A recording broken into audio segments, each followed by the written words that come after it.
Welcome to Camera Ready and Abel, the podcast that explores the intersection of media change and personal growth. I'm your host, Barna Abel, and my calling is to help you tap into your superpowers, hone your message, and make an impact on the world. Today's episode is brought to you by the word budget, perhaps one of the least sexy words we've used on the podcast, yet one of the most important to your success.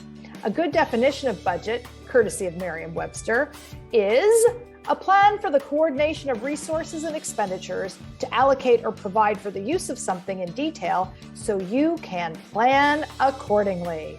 I love budgeting, and my guest for this episode knows her way around budgets. Stacey Linderman is the founder and principal consultant of A6 Financial and Business Optimization, specializing in budgeting and financial clarity. Another one of my favorite words.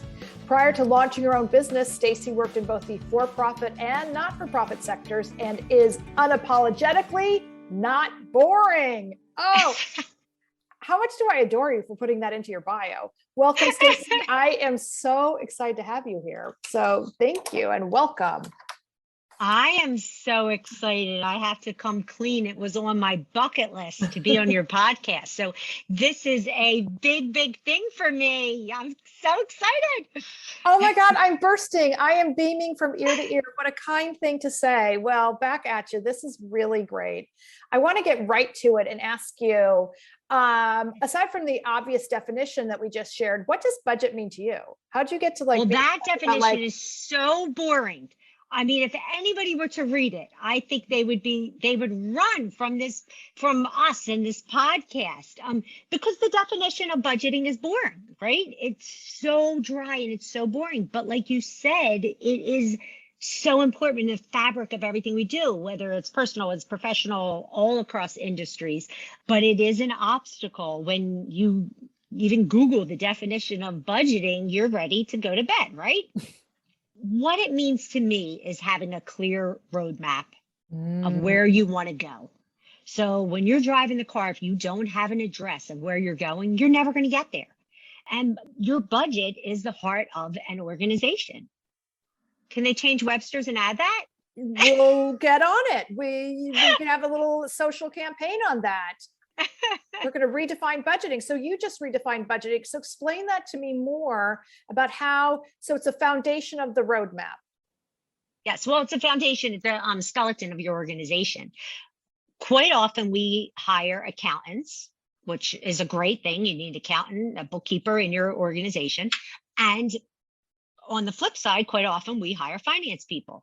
Budgeting is right in the middle. So you have accounting on one side, you have budget, you have finance on the other, and budgeting is your linchpin that holds them both together. Does that make sense? Yeah, and that's why it's so exciting to me. Okay, I want to stop. We're going to come back to why this is exciting or do this together. But even Could you join the notion of how budgeting is the linchpin between accounting and financial services? Or I'm assuming you're thinking of like financial planner or, well, I don't know if I could be getting all the definitions wrong, but how is that the linchpin? And you know what, again, let me stop and back up 1 second. Yes. And the reason why I was so excited to even have this topic is I come from the creative side. And yet I work in television. So budgets were always a really big deal. Like, how much is it going to cost to make this thing? But if you had that experience, it's not the thing that you think about first. It's also launching a career or as a solopreneur, or I'm going to hang my shingle. If you're creative and energetic, you're often not thinking about it at all. You know, like all the elements of budgeting, like how much do I have? How much does it cost? How much time does it take? Which is allocating, time is an important part of budgeting. So that's why I was so excited to have this conversation, because I think that as you're going to know better than me, it can make or break someone's enterprise. It can propel your dream, or it could stop your dream from ever, taking flight. So that's just sort of. Do you want me to repeat the accounting and finance linchpin piece again and then explain it a little more?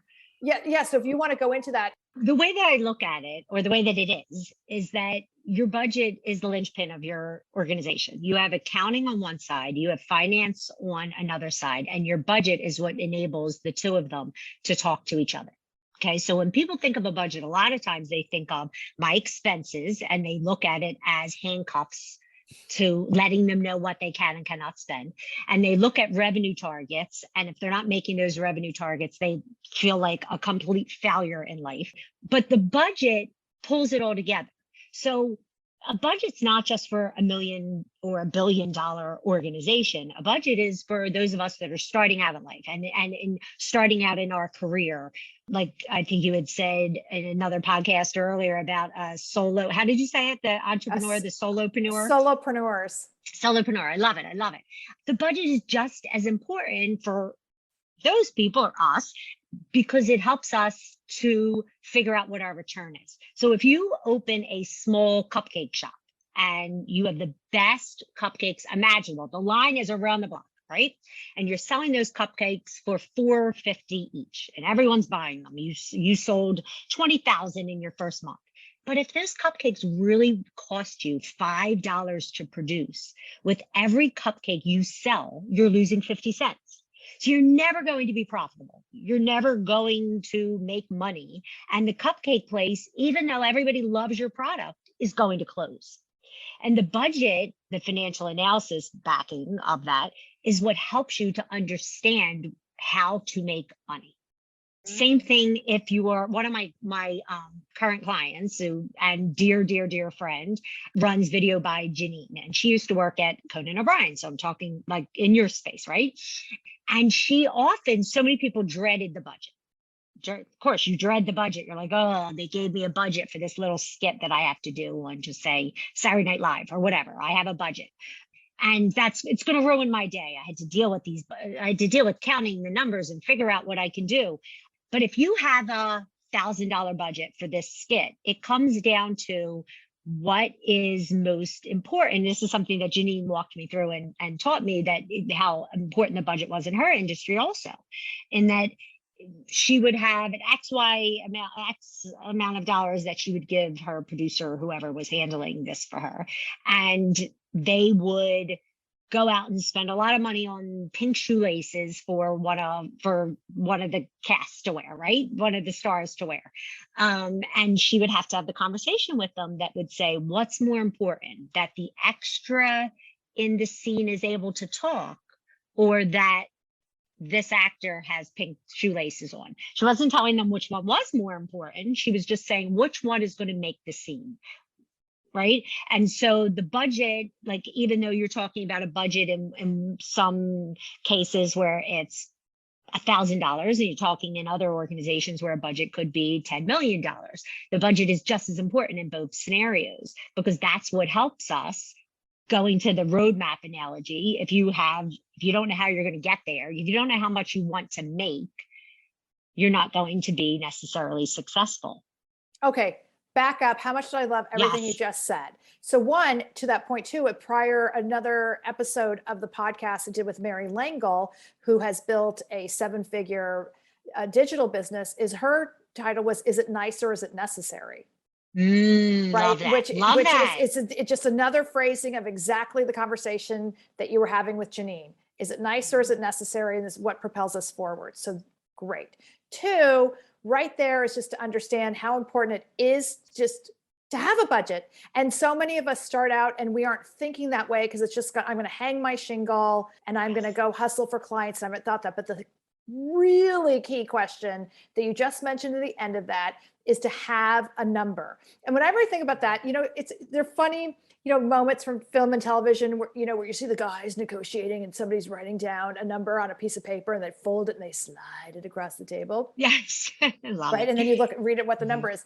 And the reason I'm bringing this up and spending time on it is years ago when I was working with one of my first coaches, and I was like, I want to grow my business and I want to be successful and I want to do all these things. And I was talking these big, broad, vague generalities. And he's like, great, well, what's your number? And I was like, what do you mean? And so to your point, you need to have a sense of your destination, right? whether I Yes. want to grow, I want to be a 7-figure business. I want to be a 6-figure business. It doesn't matter. Or I want to meet my nut. It's really helpful to actually know what your nut is, which many people don't know either. But it's the same way. It's like another part of that too is if you want to grow your social media, it's, if you add 1 follower, you've grown. So you really want to get much more specific about what's the number I'm trying to hit, because then we back in. Once we know what the goal is, we figure out how to get there. So Yes. those are 2 essential points that you've brought up as having a budget. Now we've added, know what your nut is. 3, know what your destination is.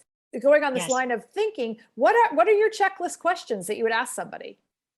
So when we think of a budget, a lot of times we think of expenses. How much can we spend on something? The revenue side is just as important. So how much do you want to make? And if they say, I want to make $100,000, okay, really, they might need to make $200,000, spend $100,000 to take $100,000 home. So the revenue and the expense combination is just as important. I could go into a company and they could be a $5 million company and they're barely making payroll because they bring in 5 million, but they're spending 4.9 million. Okay. Where you could have another company that brings in 5 million, but it's only spending 3 million. What company would you rather be associated with? Right.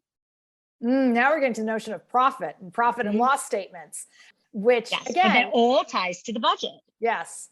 But I meant when you're a solopreneur, if you don't come from that side of it, now you're like, wait, what are you talking about? I don't understand what any of this means. So that's a really great point, because it's really easy, especially in the glamour industries that I come from, to be like, oh my God, you just see stars and gold and shiny things in front of you. And the same thing even happens with charities when you hear so raised this huge amount of number from their benefit, but you don't realize what it costs to get there, and that maybe maybe they didn't really make money. They raised money, but they didn't make money. And so it's not necessarily going where it's supposed to. It looked pretty, but it didn't get there. So that becomes a really great point about profit. The other thing I want to go into, though, because it comes up with my job as a coach, was the notion of investing in ourselves to make money. Yes, of course. So how do you counsel people on that? It depends where they want to be and where they want to go. I do business coaching with my clients. So I have a couple verticals of business. I definitely love the budget and specialize in that. And we go into the 5-year models, short-term, long-term, and how much should we charge for products or services. But when I'm actually coaching someone, it's, what do you want to make? What do you need to make? What is important to you? What is your motivator? You had given an example about, I want to grow my social media, and growing your social media could be one person. So you just accomplished your goal, right? What's going to feel good for you? What's going to make you feel like you're successful at the end of the day? But each one of us, whether we know it or not, we're budgeting constantly, not just our home to say, okay, I make $50,000 a year and my mortgage costs 20 and my food shopping costs this and my hair salon costs, I want to look glamorous and that costs this. And so this is how much I need to make. We make budgeting decisions every day. We could walk into a shoe store, see a beautiful pair of sandals and crazy heel and flashy, and we love them so much. And in your head, you go, they're worth $50. And if you look at the price tag and they're $110, you're not buying them. But if the price tag's $47, you're trying them on, right? Now we're getting into value too. So keep going, right? Yes. In the different industries I work across, whether it's a construction company that paints commercial or residential, or it's a gutter company, or it's a tattoo shop, or it's a restaurant, they all in some way, they have to have, or they at least do some form of budgeting to know how many people they can hire, to know how much they should spend on their goods and services. And then it all leads to how much should they charge for their product. So, and then it comes down to, am I charging the right price? And Am I worth it? So when I'm coaching someone or I'm talking to, a client or whatever that is in the service industry, so what they're selling is themselves and their commodity, they might come down to, well, I really want to make $50 an hour to pay my bills. And then we have a conversation, but are you worth $50 an hour, or are you worth $300 an hour? What is the worth to someone? So that's how we design the budget for what they want to charge per hour. And then on the flip side, the person that's hiring them is deciding whether they can afford that, whether it's worth that for them, and whether it fits into their budget. To me, it all comes back to the budget, whether it's the expense side, the revenue side, the profit side. To go back a little bit, I didn't always have this big love for the budget. I started out on the operations side of things, on the legal side, and my years of paying attention to the accounting and the finance and running an organization where there would be, just say, $1 billion budget and 50 departments. Each of those 50 or 100 departments had their own budget. And I realized that I didn't understand the financial statements if I didn't understand the budget. So often people get directors of companies. I just had a conversation with someone last night, director of a nonprofit company. And she says, the truth is, I get my financial statements once a month from my comptroller. I have no idea what it's telling me. And a lot of times it's because it's so high level. It's such at a macro level without understanding the budget and what buckets things go into. The financial statements are saying nothing to you. And quite often, a lot of times people don't want to admit it. I don't blame them. They don't want to say, I have no idea what you're talking about. Do you ever sit in a room of people and someone says, oh, well, ABC, and you're thinking, what does ABC stand for? Nobody else is asking the question what it stands for. I guess everybody knows what it means. Well, most people in that room have no idea what the ABC stands for. I'm always the one that I'm like, what is it? What does ABC mean? What does WQX mean? Okay, God bless you for that, because that is a really human thing. Because if we tap into fear and our own insecurities and all those things, it's like, I'm sure I'd be the one nodding, going, oh, I suppose I'm going to go Google Everybody that else under the knows table. But yeah, I would be the everyone knows it but me. Yeah. Wow. And I think you're And also you think everybody's smarter than I am. Everybody knows more than I do. Almost. We all have that in our head, right? It's the worst lie we could tell ourselves. So wait, finish the story though. How did you go from operations to be like, oh my God, budgets are my jam? The numbers always told a story to me. They did. I mean, from a young age, the numbers always told a story. I was always the one walking through the clothing store, and if it said 20% off, I knew the answer. Like, I knew exactly what the price was instantly. So the numbers, I always loved the numbers. But it wasn't until probably like 10, 15 years in or whatever that I was studying the law and thinking that was my passion, that I really got to work with the numbers and realized that's where I get excited. Not everybody feels that way, but I do try to. It's one of the missions of A6, my company, that we really tried to take the fear of the mystery out of the numbers and to work with our clients to say, well, if you don't understand the numbers, that's fine. You're not a failure at everything. You started this company because your passion lies in beauty products or casting, or whatever it may be. You're amazing at knowing how to put a gutter on a building and the roofing industry. You're not amazing at everything, just like I'm not amazing at everything, right? So that's where we engage people that might know the pieces that we don't know to help us be the superstar in our business. It's fine to say I don't know everything, but it's crazy not to say, where do I need help? And to bring other people in that have that expertise, right? Absolutely. I was actually interested in something from your website and your bio, is that one of your core principles is that it's essential for you to understand your client's operations. Yes. In order to bring, going side and side with the financials, so that financials, to your point, are not high level or don't exist in a vacuum, right? They're not siloed. So what does that mean? How does that impact client A versus B if they're in different industries? Yeah, so many times, like chief financial officers, like, us CFOs will, or even comptrollers will look at something, and we understand the debits and the credits of it, and we understand that a company's making a profit or not making a profit, or month over month trends.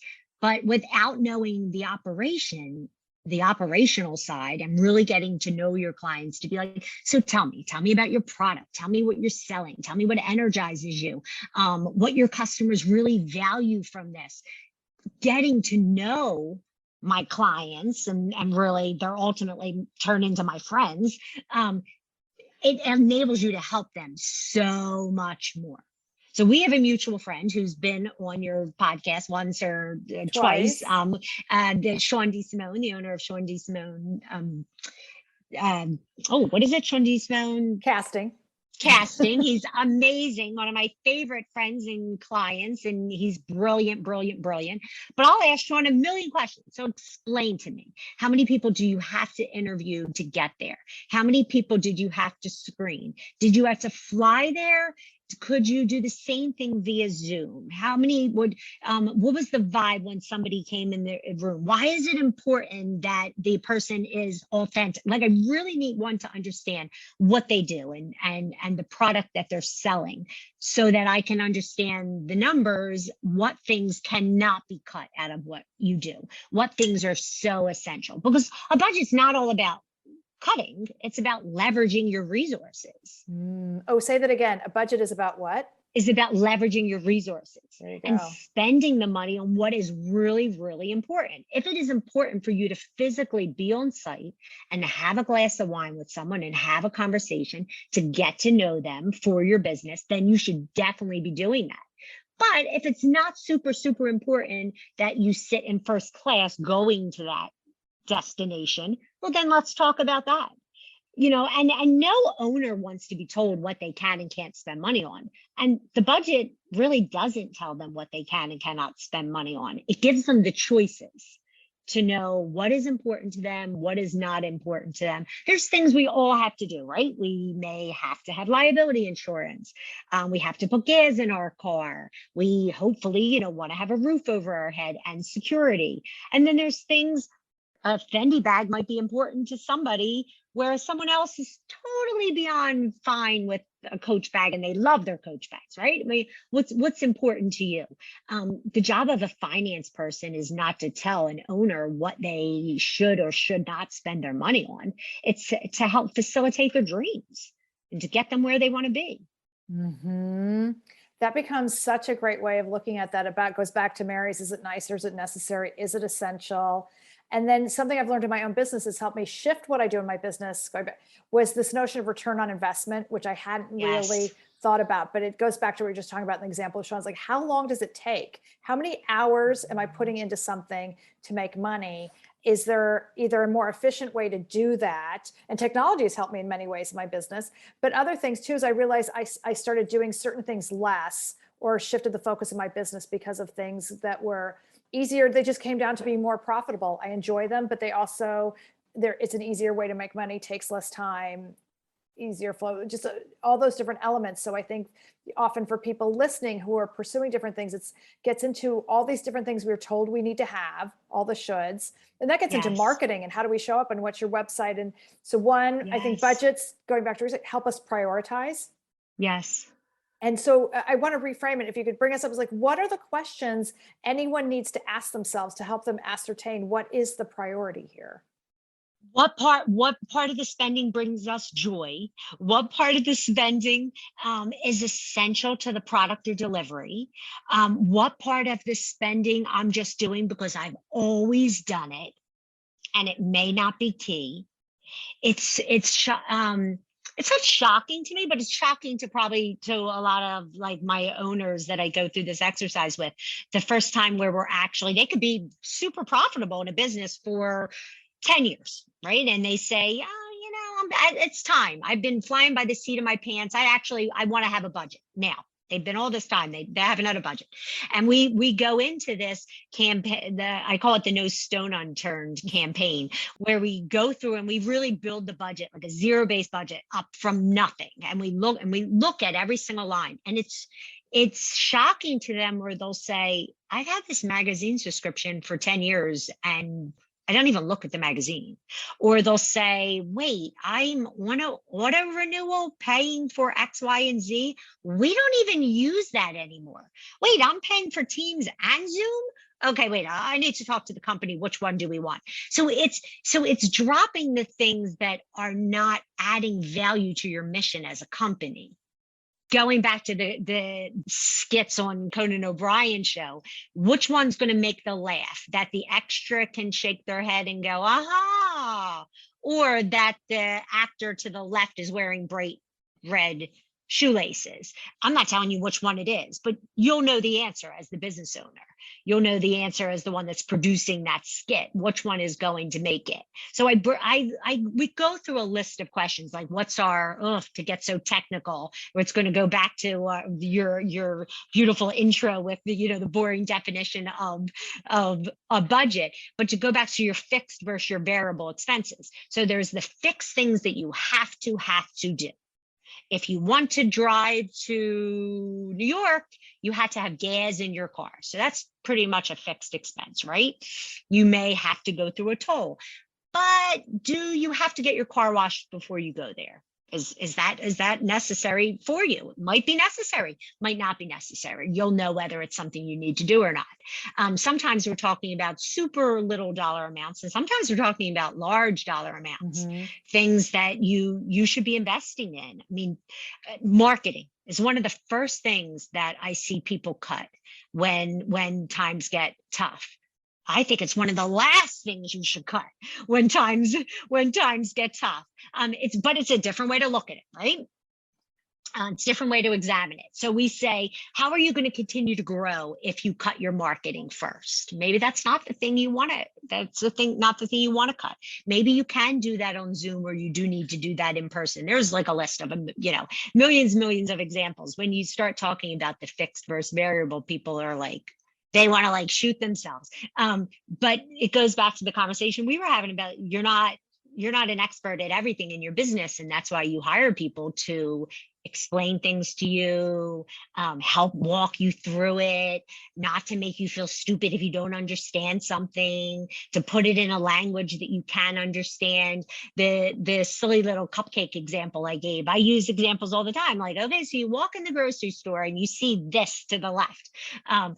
It's easier for people to digest if you start talking about, margins and these big, fancy words that are like, what are you talking about? And then they want to run from the budget, right? Yes, but that goes back to, I've worked in so many shows around businesses in the cable space. And one was a lot about restaurants. And restaurants are a business notoriously tight margins. So that goes back to giving definitions for people to understand. It's like how much it costs to have a business, run a restaurant versus where you're going to make your profit. And that's really tricky. And labor costs are enormous, which is why many people with restaurants I know are like, don't want to have the restaurants in New York where I live. Yeah. Because restaurants are a great example during or after the pandemic. Watching them all change their menus, things they can't afford to do anymore. You know what? I'm not going to put pickles on the side of that. I'm going to say, would you like pickles? And if they say no, I'm not going to add it to the plate. Would you like a straw? I know that there's environmental things with that, but would you like water on the table rather than just bring water to the table every time? There's little things where you can make them a la carte and not offer them if somebody doesn't want it. Well, now you're also tapping into such an important theme for the podcast as well. Is just the idea of getting used to treating yourself as a business. Whether you have a business, all of us are a business. We all pay taxes, whether we run them as businesses or not. Because I had another guest on recently, and he's, his whole thing is, you are the CEO of you. And so now you're also saying we all need to be the CFO of me or you at the same time. And that's really important. Another thing that's again, not so sexy, but I've advocated for a long time because it's made a difference in my career, was having a savings account for my business. Oh, of course. No one ever talks about that though. And for an individual, the reason why is be able to take advantage of opportunities that come up so you don't have to go into debt or go Yes. crazy. But and a really simple one in the casting or the talent space, it could actually even be in a job seeker space, was to be able to afford a plane ticket and maybe a really expensive ticket to attend an event that can get you Yes. in front of someone. And normally you might, if you didn't have that savings account, you'd be like, I can't afford a $3,000 ticket to go to that incredible place, but I'm going to be in front of all those people. But if you'd been saving up for that and had like a Christmas fund or whatever, a Christmas club or whatever that is, and you've been Yes. stocking away. I've known a number of people who've made a really huge difference in their career by getting to be in that right place at that right time. And so to me, it's like saving money, budgeting for that thing that doesn't exist yet can really, really help. Yes. And budgeting, which is often not in the definition of it, gives you flexibility. People look at it like it puts a noose around your neck and prevents you from doing what you want to do. But in essence, what you were saying about the savings account, if you have a savings account, you're not so suffocated by cash flow. And so many of us that own small or super big businesses, cash is king, right? So cash flow is king. It's not just cash flow. Can I make payroll at the end of the month? But it's, can I invest in the things that I want to do? Can I buy that ticket to that fancy event that would ultimately get me in front of the people I want to be in front of, or get me noticed by people, or help me get clients? If I didn't have that savings account, I wouldn't be able to have the cash flow to do the things I want to do. A lot of times we think of cash flow as, well, or cash in the savings account. Well, I have to have cash because I don't want to bounce a check. It goes way beyond just that short-term bouncing a check, as how do you invest in yourself if you don't have that reserve? How do you continue to be a lifelong learner? How do you skill? I mean, thank God there's podcasts out there like yours that we can listen to, and we can be lifelong learners. We can run on the treadmill. We can listen to your podcast. What an interesting guest that is. Follow additional people. And there's so much content out there that you can take advantage of. But there wasn't always. And there's times where they might say, you know what, I love Barbara and I learned so much from her every time I listen to her podcast. But you know what? It's not enough for me. I actually want to have a conversation with Barbara, and maybe she'll be my coach. Can I afford to hire Barbara as my coach? Let me invest in myself. Because the return they're going to get by having Barbara be their one-on-one coach, I mean, yes, you give free content, right? But you're giving a little bit of what you have to offer. You have so much more to offer to people. They might not get that unless they're actually, paying you to have a one-on-one where you're really focused on them and their problems and their challenges, and you're mentoring them, their next step in their career and their life. The return that they're going to get by engaging someone's high level like you, they're going to make that money back tenfold. But if they're not able to invest in themselves, and the budget allows them to do that. Okay. One, I love you now, Stacey. And two, I want to let everyone know that you are not a paid guest on my podcast. Oh, and that was I love you. I am a huge fan. Really, really generous of you. But three, that's a really great example that my friend Maria Pendolino talks about. And she was a guest on the podcast. She's a voice artist. And she gave the example years ago to me, was the difference between investing in headshots when she was launching her career. So the DIY, which a lot of us do, and this gets an interesting question around marketing and where we invest or don't, because it's true, you don't have to spend a ton, but a lot of times, especially in the digital world, this idea that anyone could do it with an iPhone, in theory, yes, but not all of us can do it well with our own iPhones. So that idea of investing in professional services is really important. So she gave the example of like the DIY headshot she did versus the first time she invested in a headshot photographer. She booked a job immediately off that gorgeous photo. The photo paid for itself on the first shoot, which led to many other shoots. The photo beyond pays for itself. Right. I often, and it's even just on LinkedIn. It's even just on photos. I often say to clients, is one of the first things, you have to invest in that website. You have to invest in that headshot. A lot of people really, really took a financial hit during the last 2 years in the pandemic. Right. Yes. I across so many industries that I intersect with, really, really rough. We've already touched on the restaurant industry, which was devastated in New York and probably in some other cities, probably Los Angeles too. the music industry, the touring business, Broadway, live performance. Oh, live performance. Caterers, just so many people that I work with and know personally, and my heart goes out to. So now let's talk a little bit of the conversation about how we address, oh my God, I'm in the hole and now I'm trying to get back on my feet. How do we address that? Because that's intimidating. There's resources out there for people, and there are not resources out there for people, right? So we know the people that say, oh, I was fortunate that I was able to get a PPP loan, or I was able to get a grant, or whatever it is, right? And then you know the people that got nothing. They had a good year the year before the pandemic hit. So from the government, they got zero. They might have been brand new in their business, or they were structured a certain way where they got zero support.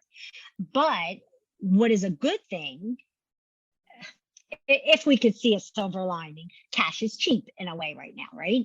So lines of credit, to what you were saying earlier about debt, I kind of disagree. Sometimes debt is a good thing. Okay. Especially if it's a good debt, right? I mean, you don't want to have credit card debt, definitely not. But a line of credit can really get a company back on their feet, and investing in their marketing, and investing in fine-tuning their financials, and hiring experts they might not have, and then they could draw on that line of credit and quickly pay it back. Like it's not like a permanent loan where they're paying on it whether they're using it that month or not. I had quite a few clients that took a hit. I have quite a few people that have had growth that they've never seen before because of the pandemic. And I've had the people that, the word of the year is pivot, that have pivoted. I've done more organizational assessments. One of my super favorite exercise is the SWOTs, the strengths, the weaknesses, the opportunities and threats, that will list out the things that they should maybe focus more on or focus less on, or threats in the market. Look, none of us knew. I would have never thought that things would be shut down the way that they were shut down. It's just clothing stores that were around for what? 20 years, all of a sudden we're closing because they didn't have whether the we still have online market. Whole empty blocks in New York City. Yes. So, yes. But so what if I'm not a business? What if I am my business, and I either have a small business or I'm a creative, and I've taken a hit, or I'm a gig worker, especially in the creative fields, right? So so now I have, and I probably do have credit card debt because that's what I lived off of when programs started to disappear, and rent subsidies, et cetera, et cetera. So I just meant broadly, what are some of the obvious or not obvious steps? I thought it was interesting what you said about finding good debt versus bad debt is a really interesting approach. What are some of the other questions someone should be asking themselves? I guess one is maybe even a realistic sense of how long will it take to actually turn this around?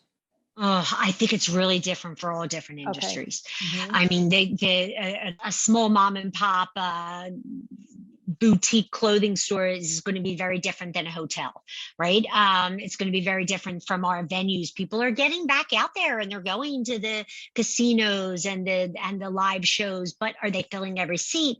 Are we at capacity? The mask mandates, it's just, I think it really is so different than in every single industry. One thing that I do, talking about good debt or bad debt, I mean, the thing that all of us should stay clear of is any late fees or penalty fees. It's the worst thing, you can do.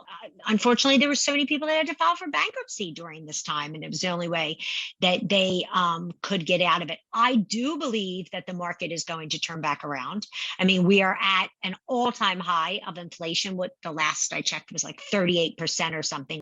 But I do think, just like the housing market many, many, many years ago, it will come back around. Things will equalize again. I wish I had a secret sauce where I could say to people, just do this in the, just do this in the meanwhile. I mean, so many of us are just holding on, trying to find other revenue streams, trying to diversify, staying in line with our passion while we're doing that, and being true to ourselves, and obviously keeping our integrity. You've talked a lot about that on your podcast. And I wish there was a secret to it. It's so difficult, and it's such a difficult time for so many. Maybe to cut yourself a break. Oh, I love that. But I actually want to go No. back to some things that you said that are maybe obvious to you, but are really powerful reminders to people. One, do things on time. So that gets into like literally budgeting, scheduling on your calendar. If you're somebody who Yes. easily gets distracted and forget to understand to pay your bills on time, because the late fees will really hit you hard. Two, see what your interest rates are, because those, and that gets into my third thing, which you mentioned, which again, have a feeling for you, it's like so obvious, but can I tell you how many people don't do this, is read your statements every month. Because if you're not reading your statements, and I think many credit card companies and different institutions and all those companies that we have digital subscriptions to are banking on the fact that we don't. It's like gym memberships, like they're banking on the fact that most people never come to the gym. That's how they make money. But so it's the same thing as most people are banking on the fact that you're actually not paying attention, so you don't notice how much. See, we see the fact that the price of the salad skyrocketed, but we're not paying attention. We haven't seen all those back end fees that we're paying have skyrocketed, and we're and that's an unforced error that we don't have to. So that's a really powerful, like kind of a reclaiming step. Okay, not going to deal with that anymore. I've taken that one back. I'm in charge of this now. It's a really good feeling when you get on top of that. Yes, you're absolutely right. And I'm going to take it one step further though.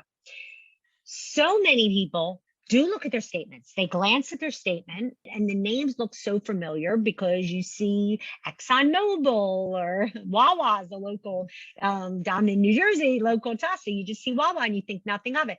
I have said to clients or friends or like, I'm sure you do look at your monthly statement. I'm not saying you don't. Try 1 month to just grab a ruler and go through line by line slow.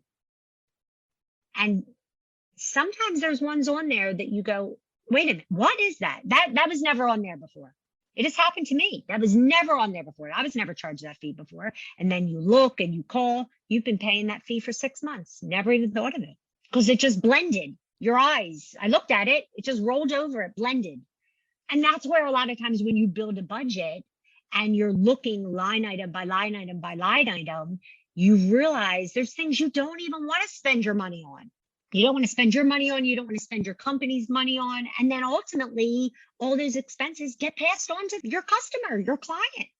I, more than once, did not realize that by buying that mascara during the pandemic that I bought into a makeup subscription. No, thank you. We've all done it. So that's buyer beware. That also gets into read the fine print when we're just scrolling through and clicking all those boxes. Stacey, your gift, where can people find you? Because you have a tremendous service that you provide. Oh, thank you so much. So I'm at A6FinBiz. So I'm on Facebook, LinkedIn, Instagram, all under A as in Apple. A6, that's not what it stands for, but A6FinBiz. And my website is a6finbiz.com. Fantastic. Thank you, Stacey. You've been so great. This has been a real wonderful, useful, helpful, sexy budgetary conversation. So thank you, thank you, thank you. Thank you. Yes, I think a budget's very sexy. and thank you for listening to Camera Ready and Able. Please visit ableintermedia.com and download my free book, 12 Tips for Success on Camera. And as always, please be sure to hit the subscribe button if you haven't already.